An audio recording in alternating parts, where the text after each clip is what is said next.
Coucou tout le monde, j'espère que vous allez bien. Alors aujourd'hui, comme vous avez pu le voir dans le titre, on va faire de la reliure japonaise. Il y aura minimum 2 vidéos, plus si vous voulez qu'il y en ait plus. Mais je vais vous montrer les deux plus faciles, les points les plus faciles. Donc là vous avez les mesures que moi j'ai pris, mais à vous d'adapter suivant votre travail. Moi je veux pas de chute de papier ou le moins possible, donc je pars d'un format A4 que je plie en deux, tout simplement, pour mes feuilles à l'intérieur. Après bien évidemment il y a la couverture où il faut s'adapter, mais bon, pour la couverture il va vous falloir 2 bandes, comme c'est marqué en haut, 2 bandes de 2 cm de large sur 22 de hauteur, et 2 morceaux de 13 cm de large sur 22 de hauteur. 22 parce que ma feuille A4 fait 21, 29, 7, donc 21 de large, enfin de hauteur. Donc pour protéger ma feuille, je fais 22.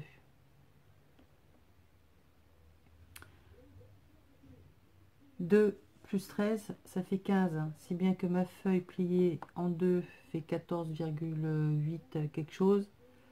Ça me laisse un petit peu de protection devant, et avec la pliure ça nous fait 15, un peu plus de 15. C'est pour ça que ici, donc mesure pour un format A5, 15 des petits points parce que j'ai pas mesuré, fois 22 pour la couverture. Ça c'est après, c'est pour faire les trous, mais notez-le quand même,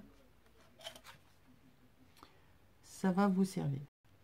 Donc une fois que vous avez fait votre couverture en cartonnette, hein, voilà, le truc de récupération, ça va très bien, ça suffit amplement. Vous le recouvrez avec le papier que vous avez envie, ou du tissu. Ça ne voit que vous. À l'intérieur, moi j'y ai mis, j'ai pris 4 feuilles A4 que j'ai pliées en deux.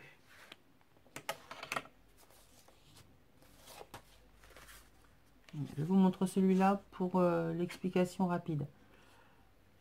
Donc là, ce sont des feuilles A4 que j'ai pliées en deux et que j'ai mis dedans. D'accord?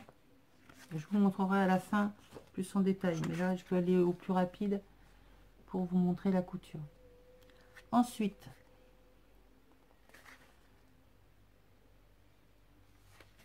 j'ai donc recouvert mes couvertures arrière et avant.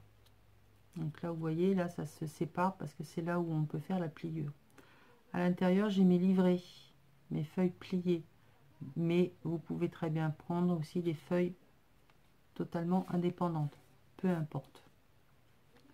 Il faut bloquer votre travail et percer. Alors, suivant l'épaisseur, le nombre de feuilles que vous avez mis, l'épaisseur que vous voulez, vous avez plusieurs solutions. Carrément y aller à la perceuse, ne rigolez pas. J'ai vu, leur travail est tellement épais qu'elles y vont carrément au serre-joint et à la perceuse. Oui, oui, même pas peur. Si ce n'est qu'un petit fil et qu'il n'y a pas beaucoup, vous pouvez le faire avec une aiguille ou un poinçon comme on a. Hein. Je sais pas où il est le mien, je peux pas vous montrer, mais enfin vous savez là le pic. Ou vous avez comme moi la crocodile, et alors là c'est le Nirvana, c'est génial parce que là les épaisseurs que j'ai ici, je pourrais même en rajouter une ou deux feuilles que ça le prendrait encore.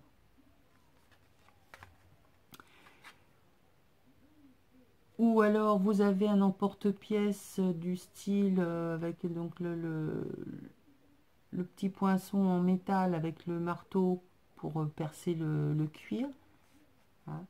Et si vous n'avez rien de tout ça, eh ben vous prenez un clou et vous faites les trous. Ah bah, système D, hein, on se débrouille comme on peut, sinon demandez à votre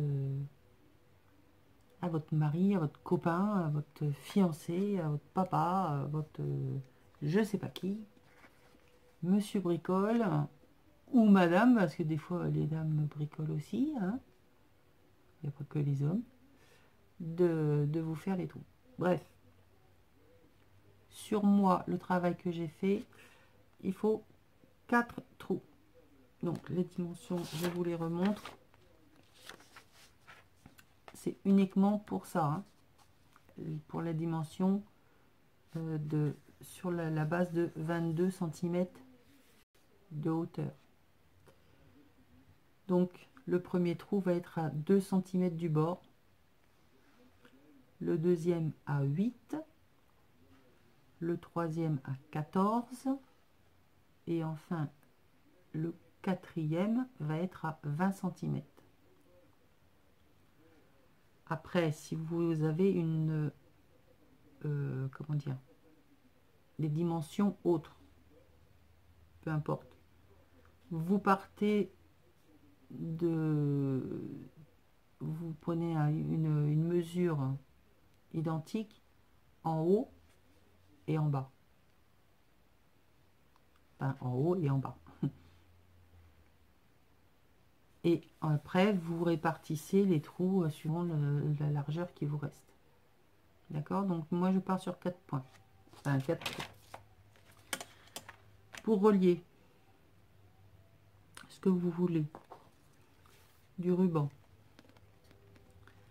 de la ficelle à crocheter, après ça dépend de la finesse du rendu que vous voulez. Ça peut être de la ficelle voilà, naturelle, ça peut être de la laine, ça peut être je sais pas quoi d'autre encore, enfin bref, ce que vous voulez. Moi je vais utiliser du ruban satiné, parce que j'en ai plein et puis ça va bien avec la couleur.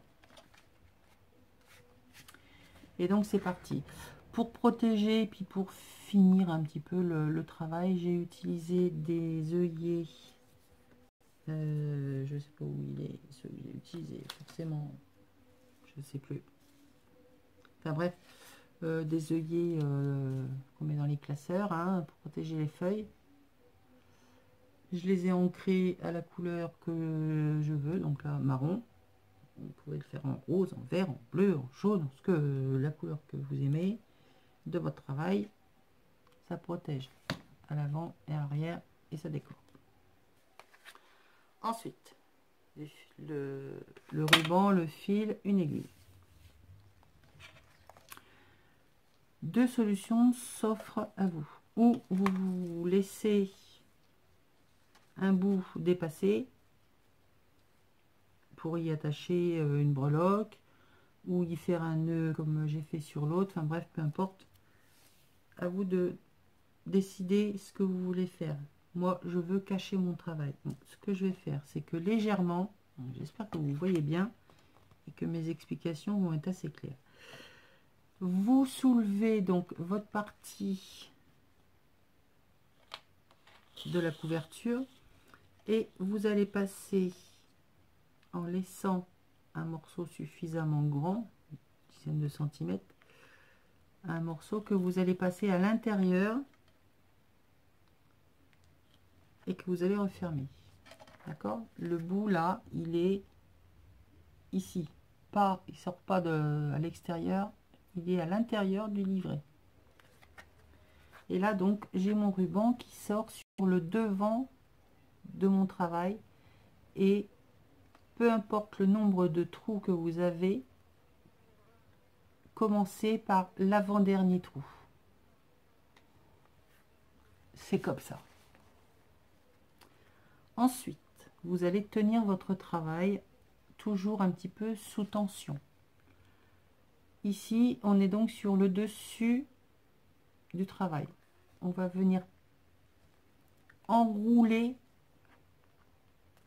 notre travail. Donc, je vais venir piquer d'arrière en avant dans ce même trou pour bloquer mon travail. D'accord? Donc là, pareil, je mets mon pouce. Là, je suis sortie sur le dessus, donc je viens passer mon aiguille d'avant en arrière dans le dernier trou. Bon, ça va être difficile de tenir toujours le ruban comme il faut, donc je crois que je vais pas me casser la tête. J'ai essayé sur le premier, ça marchait pas. Ça marche bien une fois, ça marche bien deux fois, et après c'est le chantier, donc peu importe. Donc j'ai fait sortir, donc piquer d'avant en arrière, et donc c'est sorti ici. Je bloque toujours mon travail, je viens enrouler mon travail, donc je viens faire avant arrière sur le côté, ça nous donne ceci. Je vais faire la même opération mais en passant ici pour pouvoir remonter mon travail. Donc là j'étais, mon fil sortait à l'arrière, je l'enroule en bout et je fais piquer avant en arrière et je ferme mon travail.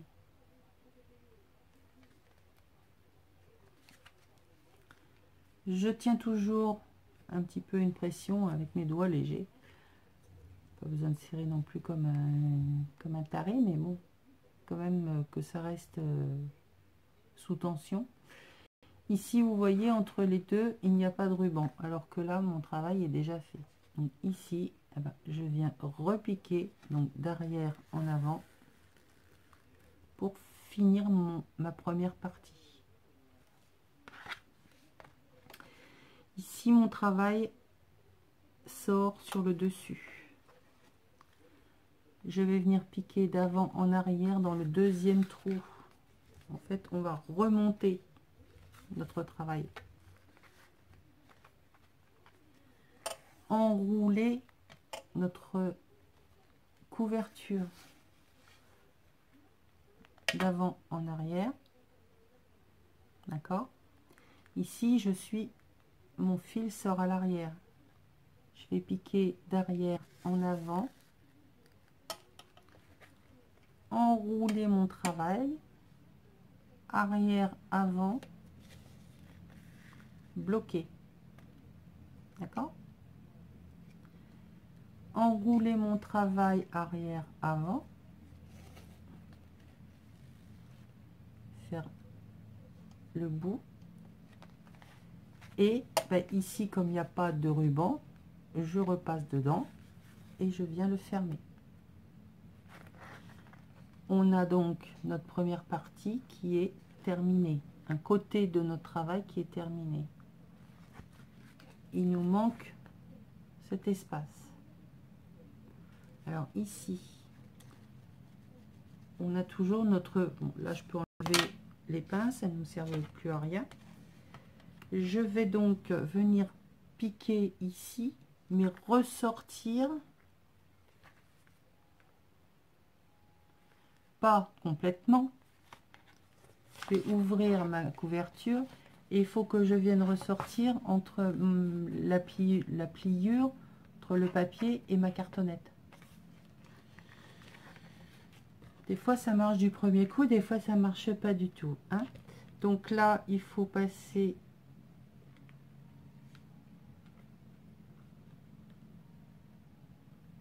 voilà et faire ressortir notre aiguille entre les deux. Et vous sortez le tour, vous vérifiez que tout est bien, qu'il n'y a pas de nœud, légère pression sans que tordre votre travail. On vient faire un nœud, un double nœud, voire même.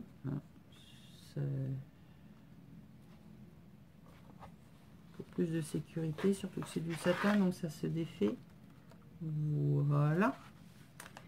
Ici, où vous pouvez le laisser, voilà, hein, comme vous voulez, ou le cacher. Moi, je vais couper. Bon, il y aura toujours un petit bout qui va dépasser, mais ça, c'est pas grave. Je viendrai le brûler et je sais pas où est mon briquet. Brûler légèrement les bouts là, pour pas que ça s'effiloche. Et les rentrer à l'intérieur, si bien qu'on ne verra strictement rien du tout. On ne saura pas où est le début, où est la fin, que ce soit à l'intérieur ou à l'extérieur. Et voilà, on a fait notre première reliure japonaise. Vous avez vu, c'est pas compliqué, c'est original, ça fait son effet. Ah, moi j'aime bien. Bon, j'avoue qu'avec le ruban, ça fait un peu brouillon, mais ça va bien avec le reste du travail que je fais. Hein. Voilà, il n'y a rien de précis, il n'y a rien de carré, tout est déchiré la main. Voilà. Je vais vous montrer rapidement ce que j'ai fait. Donc là, moi, plutôt que de faire le nœud à l'intérieur comme on vient de faire, moi je l'ai fait sortir, j'ai fait un flot pour l'instant et j'y mettrai des breloques. Il n'y aura pas forcément le nœud, mais je vais y mettre des breloques. Donc là, j'ai un tamponnage, des morceaux de livres. Là, c'est un morceau du craft. J'ai tout ancré. Partition. Quand j'ai recouvert, j'avais mon papier qui était trop grand, donc je l'ai replié, collé en haut et en bas, si bien que ici, ça me fait une pochette. On limite les chutes. Tamponnage, tout est fait, ancrage et tamponnage à la Versafine sépia. Et je n'ai mis en couleur que les feuillages des végétaux. C'est la seule couleur qu'il y aura dedans. Voilà, donc après on peut s'en servir de ce qu'on veut. Hein. Ça peut être un travel, un mini junk, enfin ce que vous voulez, hein, ce que vous avez envie d'y mettre dedans. Moi, ce sera mon folio de fin de travaux, un happy mail, ce que j'aurais envie d'y mettre dedans et d'offrir.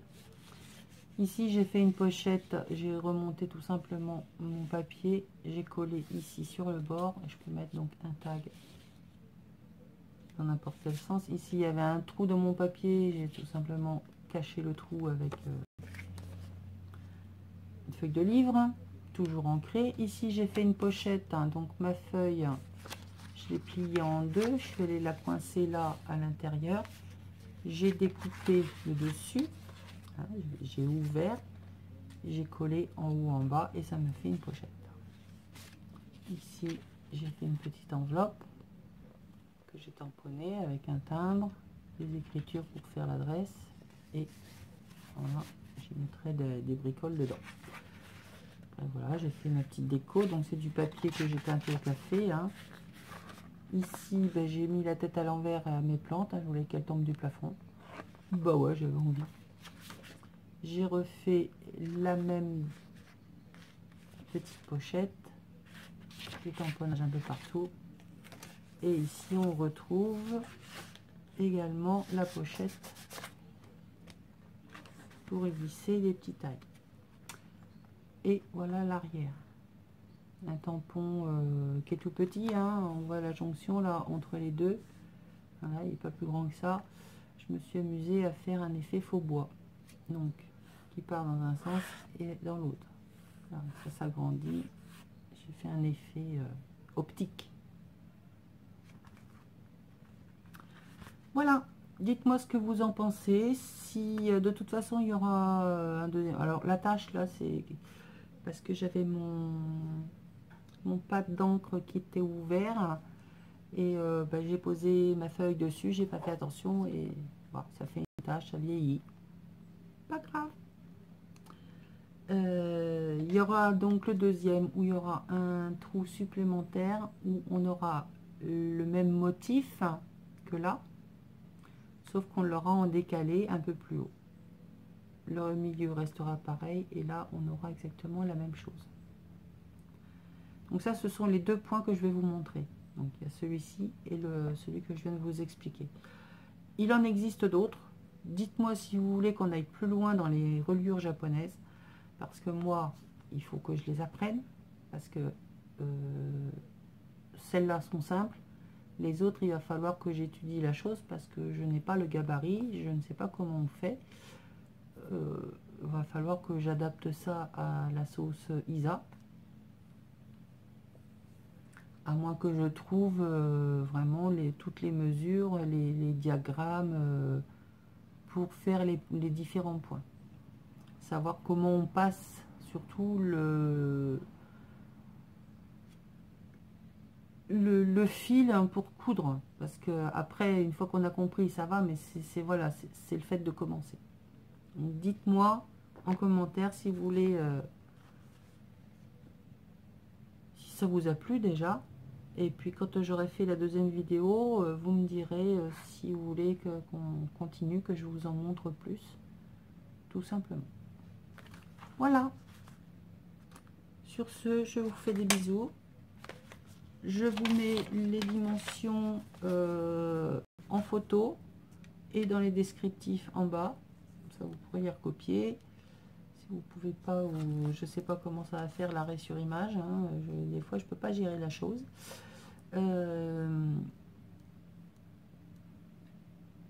Bref, je vous mets les dimensions. Je vous fais des bisous, je vous dis à bientôt et à la prochaine vidéo. Bisous, bisous.